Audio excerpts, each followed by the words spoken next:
जय महाराष्ट्र. प्रजासत्ताक दिनाच्या आपल्या सगळ्यांना खूप खूप शुभेच्छा. आणि या शिवसेना उद्धव बाळासाहेब ठाकरे पक्षाच्या वतीने आयोजित पत्रकार परिषदेमध्ये आपल्या सर्वांचे मनपूर्वक स्वागत. आज पत्रकार परिषद घेण्याची तशी एक दोन कारणं आहेत महत्त्वाची. ज्या पद्धतीने जनता न्यायालय पार पडले आणि त्या जनता न्यायालयाच्या नंतर जो काही भाजपचा जळफळाट झाला आणि त्यानंतर ज्या एकूण सूडबुद्धीने कारवाया झाल्या, ज्याच्यामधली सूरज चव्हाणांवरची कारवाई असेल किंवा सध्या रवींद्र वायकरजी यांच्यावर शिंदे गटात येण्यासाठीचा प्रचंड दबाव असेल आणि त्या दबावापोटीचं राजकारण, म्हणजे जर समजा वायकर साहेबांनी जर असं ठरवलं की त्यांना शिंदे गटाकडे जायचं आहे तर कदाचित त्या सगळ्या चौकशा थांबतात.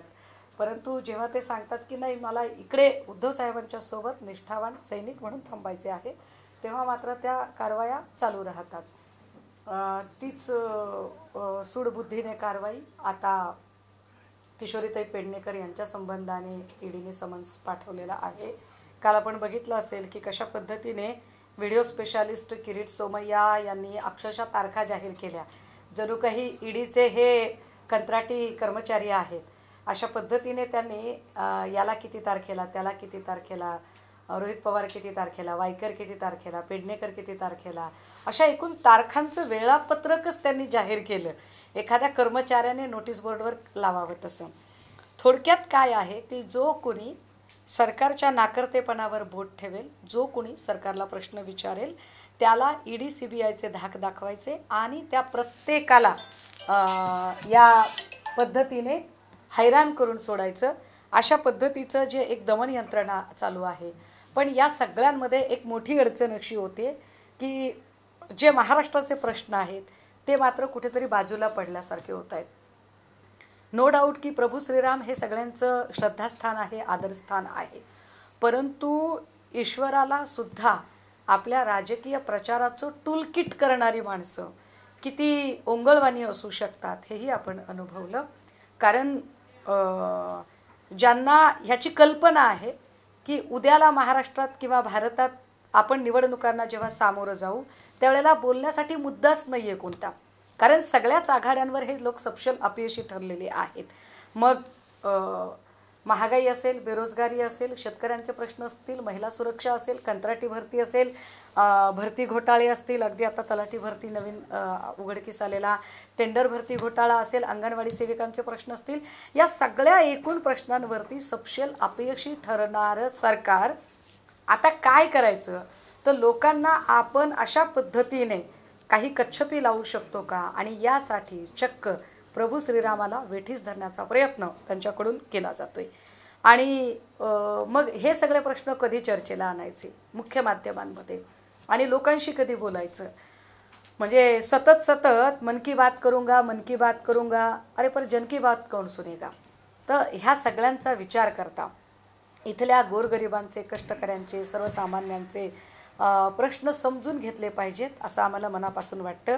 महिला सुरक्षेचा मुद्दा जो खूप ऐरणीवर आलेला आहे आणि महिलांच्याबद्दल सध्या भाजपा काय पद्धतीने विचार करते हे आपण सगळ्यांनी पाहिलं की जिथे या देशाच्या प्रथम नागरिक असणाऱ्या द्रौपदी मुर्मू यांनाच सन्मानजनक वागणूक देण्यामध्ये भाजपा कुचराई करते, दिरंगाई करते, तिथे इतर महिलांचं काय घेऊन बसलायत आपण. तर अशा सगळ्या वातावरणामध्ये या सगळ्या महाराष्ट्राचे प्रश्न समजून घ्यावेत, त्यांच्याशी बोलावं, संवाद साधावा असा एक मानस आम्ही व्यक्त केला. आणि आज प्रजासत्ताक दिनाच्या दिवशी ती घोषणा आपल्या सगळ्यांच्या समोर करताना आम्हाला आनंद होतोय की दिनांक 30 तारखेपासून मातृतीर्थ ते शिवतीर्थ असा एकूण जो मुक्त संवाद अभियान आहे, हे मुक्त संवाद अभियान सुरू होत आहे. दिनांक 30 तारखेला मातृतीर्थ म्हणजे बुलढाणा जिल्ह्यातील सिंदखेड राजा राष्ट्रमाता मा जिजाऊ यांचं जन्मस्थळ, इथून हे अभियान सुरू होईल. या अभियानामध्ये साधारणतः 13 लोकसभा आणि 27 विधानसभा यांचे टप्पे कव्हर केले जातील. तब्बल 137 सर्कलची मोठी गावे यात कव्हर केली जातील आणि किमान एक 70 लाख लोकांपर्यंत पोहोचण्याचा हा प्रयत्न असेल. हा जो एकूण पल्ला आहे यामध्ये सिंदखेड राजापासून ते मुंबईपर्यंतचं अंतर हे साधारणतः 830 किलोमीटरचं अंतर आहे. या 830 किलोमीटरच्या अंतरामध्ये जी मुक्त संवादाची संकल्पना असेल ती अशा पद्धतीने की आम्ही वारंवार असं म्हणतोय की प्रभू श्रीराम एकवचनी एकपत्नी एकबाणी होते, परंतु जे सध्या त्यांचं टूल किट म्हणून वापर करण्याचा प्रयत्न करत आहेत, ना त्यांच्याकडे प्रभू श्रीरामाचे कुठले गुण आहेत, ना प्रभू श्रीरामाचे ते अनुयायी म्हणू शकतात. कारण दिलेलं वचन पाळणे हे मुळात भाजपाच्या एकाही नेत्याला जमलेलं नाही आहे आणि त्यांच्यातलं ते कुणीही करत नाही आहे. म्हणजे अगदी आपण जर बघितलं की मोदीजींनी 72 तास आधी ज्यांच्यावरती 70,000 कोटी घोटाळ्याचा आरोप केला लगेच त्यांना सामावून घेतलं, किंवा खाली देवेंद्रजी म्हणाले की आम्ही राष्ट्रवादीशी युती करणार नाही, पण त्यांनी घरोबा केला, किंवा त्यांच्या वळचणीला जाऊन बसलेले सध्याचे विद्यमान मुख्यमंत्री शिंदे साहेब म्हणाले की मी यांच्या मांडीला मांडी लावून राजकारण करू शकत नाही, पण आता अगदी त्यांच्या मांडीवर जाऊन बसलेले आहेत. इवन ते कमळावर निवडणूक लढवायला सुद्धा इच्छुक आहेत. तर या सगळ्या लोकांना प्रभू श्रीराम कळलेत असं अजिबात वाटत नाही, कारण प्रभू श्रीराम हे मर्यादा पुरुषोत्तम होते आणि शिंदे गटाचे लोक ज्या पद्धतीने महिलांवर बोलतात यांनी सगळ्या मर्यादा सोडलेल्या आहेत. त्यामुळे मर्यादा काय असतात, लोकांचे प्रश्न काय आहेत यावर चर्चा करण्यासाठी आणि प्रभू श्रीरामाचे सच्चे अनुयायी आम्हाला सन्माननीय उद्धव साहेब वाटतात. परंतु इथे उद्धव साहेबांचं जसं रामाचं राज्य कपटनीतीने आणि कूटनीतीने हिरावून घेतलं, अगदी त्याच पद्धतीने उद्धव साहेबांचंही राजपाट कूटनीती आणि कपटनीतीने हिरावून घेतला गेला. आणि म्हणून जर आमचा नेता एक ज्या पद्धतीने एका त्रासाला सामोरं जात आहे, अशा वेळेला आम्ही खूप आलिशान आयुष्य जगावे असे आम्हाला अजिबात वाटत नाही. आणि म्हणून कुठल्याही लक्झरियस सुविधा न घेता, जसं की काही हॉटेल ट्रीटमेंट असतील किंवा राहणं असेल, भोजन व्यवस्था असेल, अशी कुठलीही व्यवस्था न घेता आम्ही आमचे टेंट कॅरी करू, आम्ही आमचं जेवण बनवून खाऊ आणि लोकांशी फक्त संवाद करणे, यामध्ये सभा नसतील, यामध्ये फक्त आणि फक्त लोकांशी चर्चा करणे, लोकांचे प्रश्न समजून घेणे, इथल्या गरीब कष्टकरी असंघटित क्षेत्रातील कामगार, महिला, विद्यार्थी, संशोधक विद्यार्थी, सुशिक्षित युवक, बेरोजगार आणि बचत गटाच्या महिला, अशा अनगिनत कंपू आणि अनगिनत पैलूंवर प्रकाश टाकत ही संवाद यात्रा पुढे पुढे सरकत जाईल.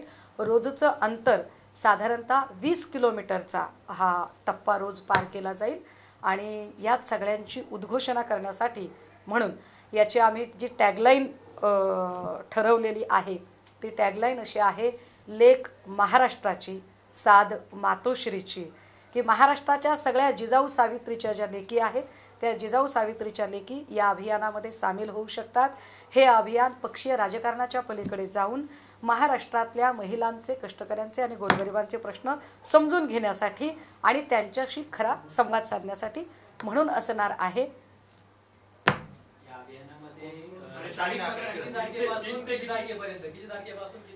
हे अभियान साधारणतः 30 तारखेपासून ते मला असं वाटतं काहीतरी 3 फेब्रुवारीपर्यंत चालणारं अभियान आहे. या अभियानामध्ये फक्त 2 ठिकाणी आम्हाला स्थानिक प्रशासनाने परवानगी नाकारलेली आहे. तो जंगल एरिया आहे म्हणून होणार की मार्च मार्चमध्ये असणार आहे ते. आणि या सगळ्यांमध्ये ज्या 13 लोकसभा येतात याचा साधारणतः जो रूट असणार आहे तो बुलढाणा सिंदखेड राजावरून लोणार, दुसरबीड, मेकर, पुढे रिसोड, वाशिम, हिंगोली, त्याच्यानंतर पुढे परभणी, पाथरी, माजलगाव, गेवराई, मादळमोही, पाडळशिंगी, पुढे नगर, शिर्डी, संगमनेर, नाशिक, इगतपुरी, घोटी, कसारा, भिवंडी, मुलुंड, ठाणे असा तो एकूण रूट असेल. आणि या रूटवरच्या प्रत्येक ठिकाणी जी काही लोक भेटत आहेत त्या लोकांशी बोलणे. आणि ईडी हे सरकार सर्वसामान्यांचे नाही, हे सरकार ईडीचे सरकार आहे. तर या ईडी सरकारच्या संबंधाने लोकांची मतं काय आहेत ते जाणून घ्यायला पण आम्हाला आवडेल.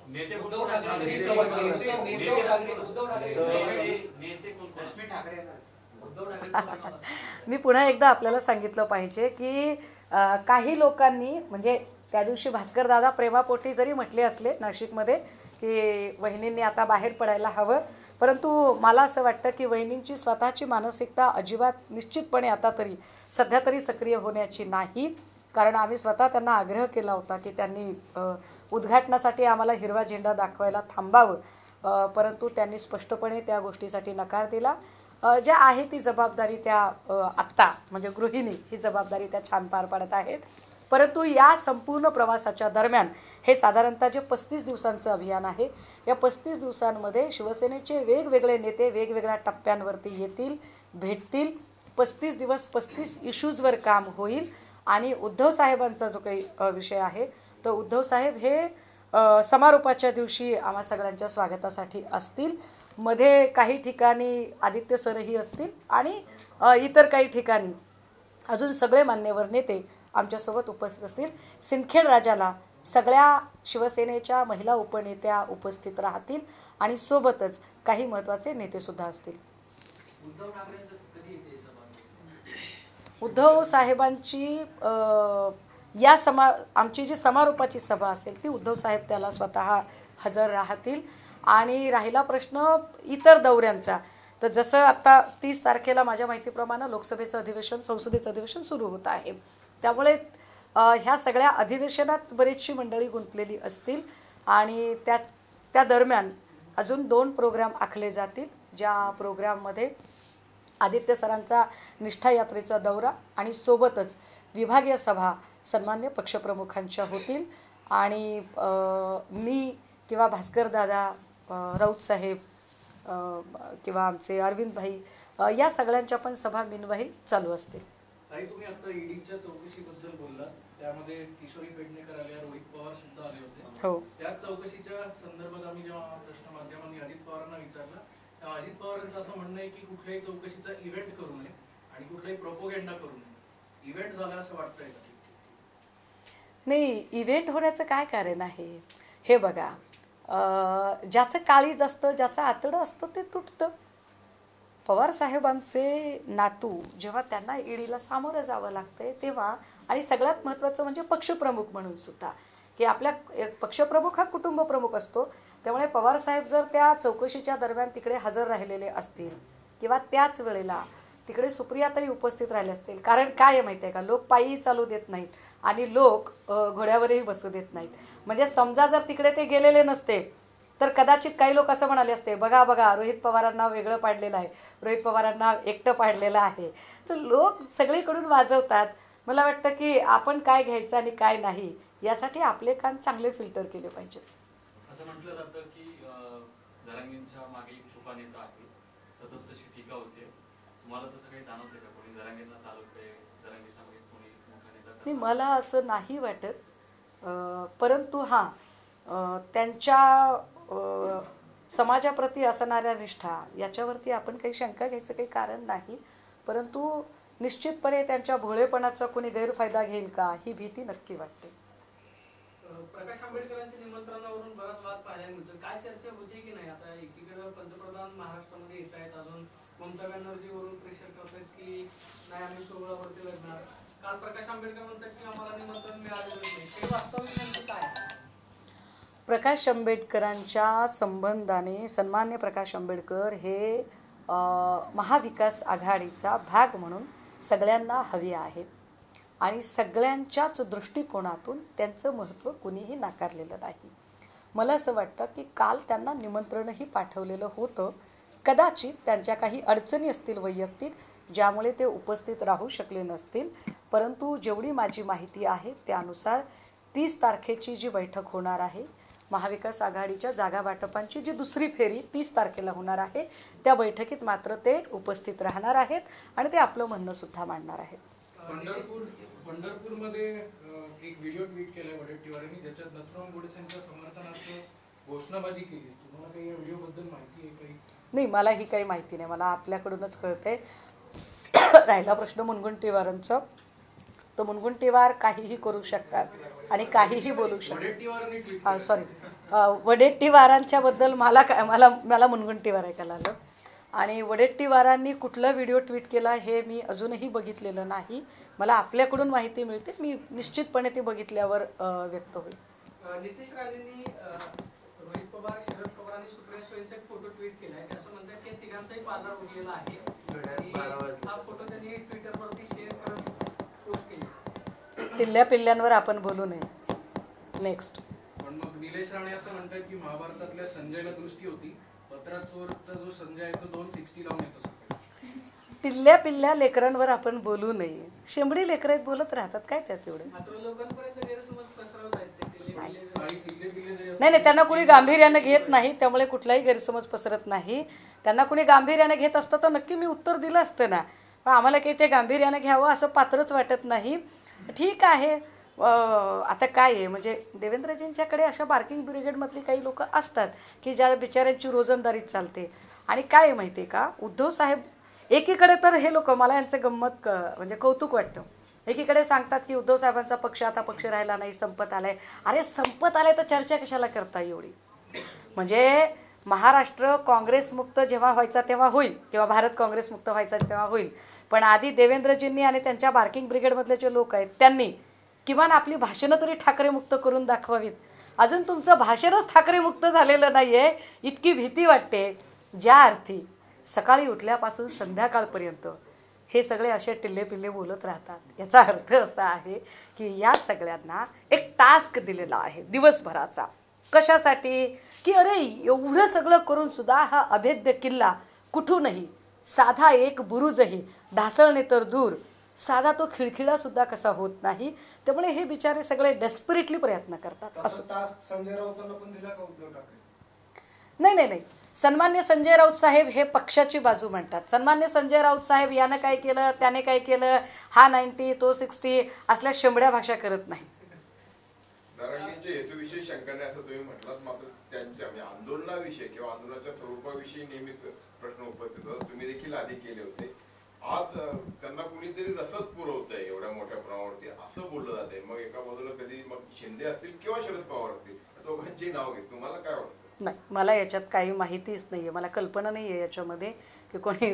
आणि मला असं वाटतं की नाही तशी कोणी चर्चा करावी. कारण कुठलाही समाज, कारण अशाच पद्धतीचं एक फार मोठं आंदोलन मागे जाटांच्या संबंधाने आणि गुज्जरांच्या संबंधाने उभं राहिलं होतं. हार्दिक पटेलने फार मोठं आंदोलन उभं केलं होतं. जेव्हा समाज म्हणून ही लोक जेव्हा पॉलिटिकल पार्टी म्हणून विषय येईल ना, तेव्हा कदाचित ही लोक स्कॅटर्ड असतील, हे लोक वेगवेगळ्या भागांमध्ये विभागलेली असतील. परंतु जेव्हा समाज म्हणून प्रश्न येतो तर त्यावेळेला तोरणादारी का मरणादारी जात बघितली जाते. अशा हिशोबाने ही लोक एकत्रित आलेली आहेत. त्यामुळे त्याच्यावर आपण शंका घ्यावी असं नाही वाटत मला माहित नाही. तुम्हाला माहिती असेल तर सांगा. नाही, मला माहित नाही. आणि माझी पत्रकार परिषद ही माझा मातृतीर्थ ते शिवतीर्थ मुक्त संवाद आणि त्याची माहिती देण्यासाठी होती. माझी पत्रकार परिषद ही जरांगेंवर टीका करण्यासाठी अजिबात नाहीये. नाही, मुक्त संवादाचा हा चांगला होता, आवडला मला, हा पंच आवडला.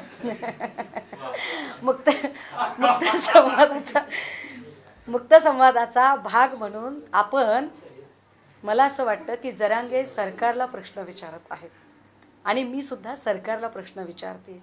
जे लोक सरकारला प्रश्न विचारत आहेत ते माझ्या मित्र यादीत असावेत. तर मी मित्र यादीबद्दल का चर्चा करावी?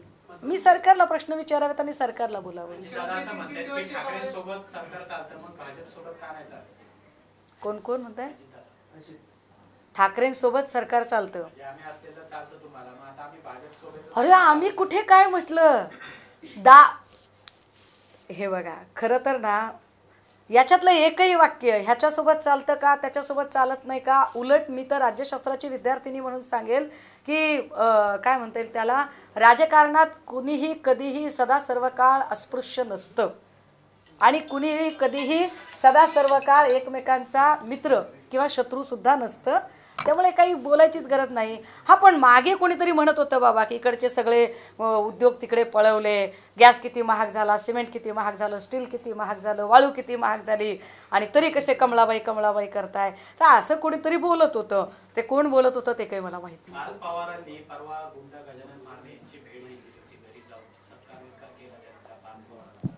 अजित पवारांना हे माहितीच नाही असं दादा म्हणतात, आज माहिती घेतो. नसेल कदाचित माहिती. उपमुख्यमंत्री आहेत, खूप साऱ्या गोष्टी मलाही माझ्या लेखीचं बऱ्याचदा वेळापत्रक समजून घेताना कठीण जातं किंवा लक्ष देता येत नाही मला. तसंही उपमुख्यमंत्री म्हणून महाराष्ट्राचे अनेक टास्क करताना कदाचित त्यांना कल्पना नसेल. त्यांना कल्पना असती तर त्यांनी कदाचित अडवलंही असतं किंवा काही सांगितलं असतं. आपण मला माहीत नाही, म्हणजे त्यांना माहीत होतं का नव्हतं हे मला माहीत नाही. त्यामुळे ते माहीत नाही म्हणताहेत.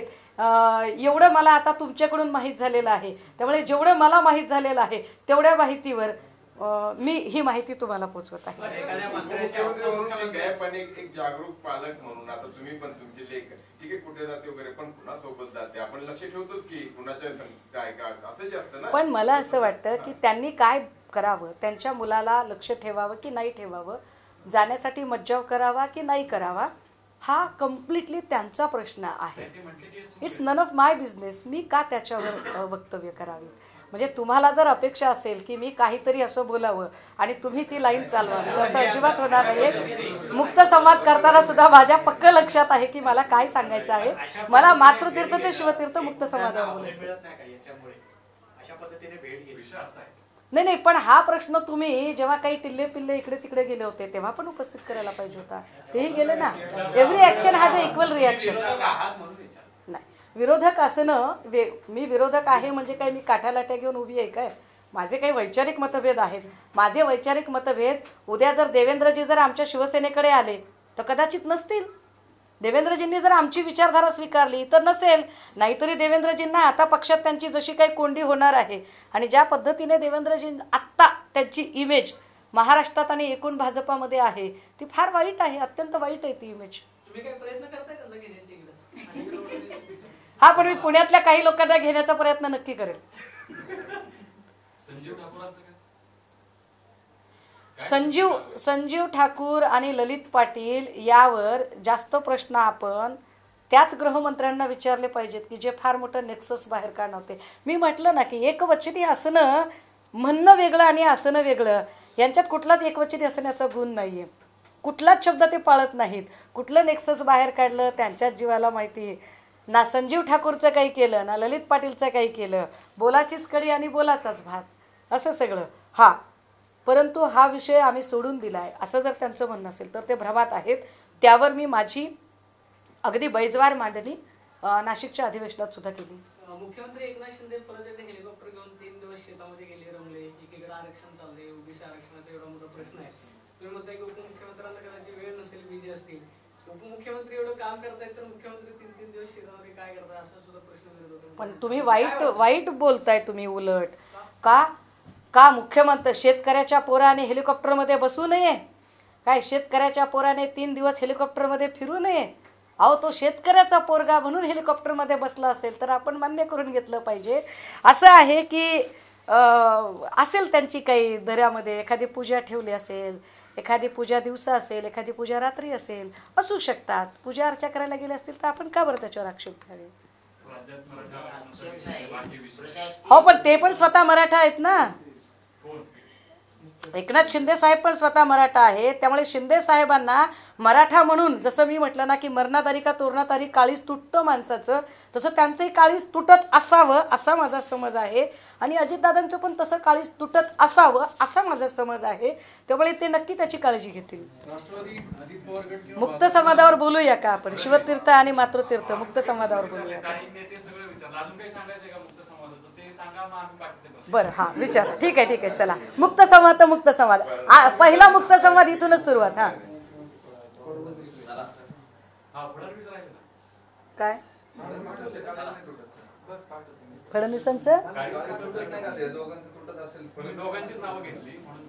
फडणवीसांचं जर काळीज तुटलं असतं ना तर फडणवीसांनी गृहमंत्री म्हणून अंतर्वली सराटीत आंदोलन चालू असताना लाठी हल्ल्याचे आदेश दिले नसते. त्यांचं जर काळीज तुटलं असतं तर त्यांनी बारसू रिफायनरीच्या आंदोलकांवर लाठी हल्ल्याचे आदेश दिले नसते. त्यांचं जर काळीज तुटलं असतं तर त्यांनी आळंदी देहूच्या वारकऱ्यांवर लाठी हल्ला करण्याचे आदेश दिले नसते. त्यामुळे मुळात काळीज असणे, काळजी त्यांनाच वाटते ज्यांना काळीज आहे, तर त्याच्यावर विचार केला पाहिजे देवेंद्रजींच्या त्या काळीज आणि काळजीवरती सुद्धा. नाही, मला असं जातीत जायला अजिबात आवडणार नाही, कारण मी स्वतः खूप डिकास्ट होऊन विचार करणाऱ्यांपैकी आहे. त्यामुळे कुणीतरी अमुक एक जातीचा आहे म्हणून त्यावर आरोप करणे हे निश्चितपणे चुकी, म्हणजे मला ते पटणारच नाही आहे. आणि ते कुठल्याही जातीचा, असं काही नसतं की अमुक एका जातीचा माणूस म्हणजे खूप चांगला आणि अमुक एका जातीचा माणूस म्हणजे खूप वाईट, असं कधीही असू शकत नाही. उलट आपण सगळ्या सोयऱ्यांची व्याख्या जरा वेगळी करावी. सोय बघेल तो सोयरा, गैरसोय करेल तो कसला सोयरा.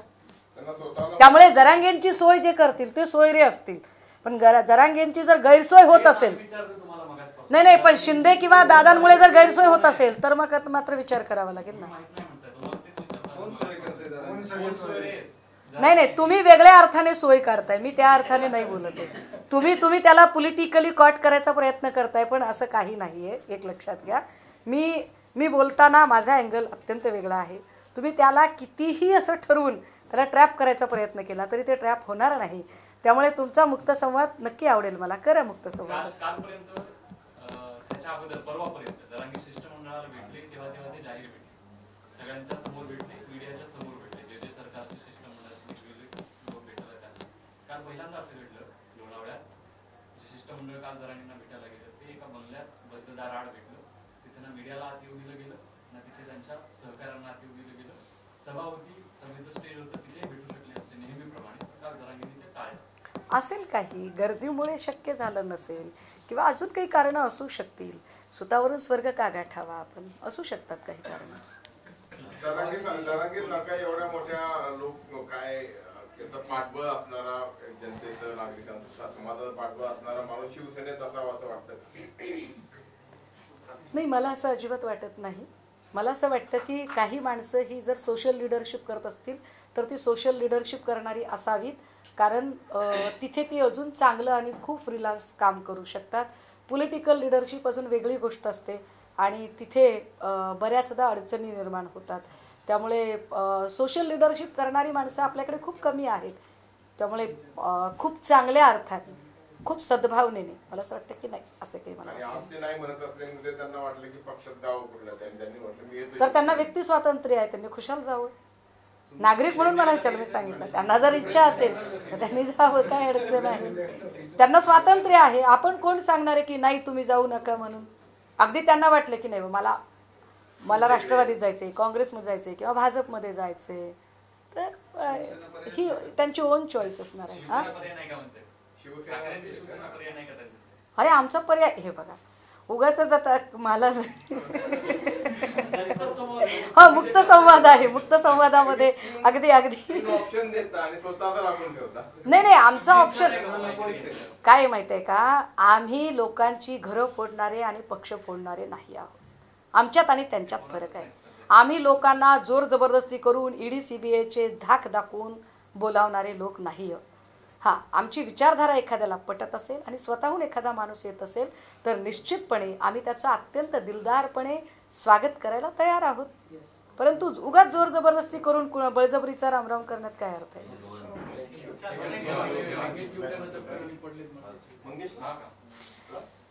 Okay, done.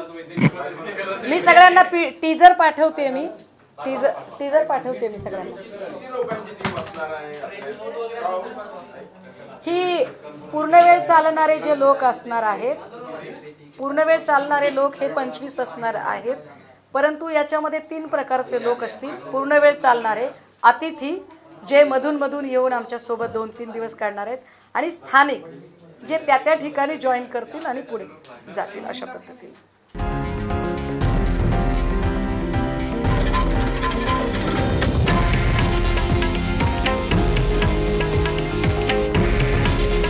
हे आहे देशातील नंबर 1 न्यूज नेटवर्क आणि आपण पाहत आहात TV9 मराठी.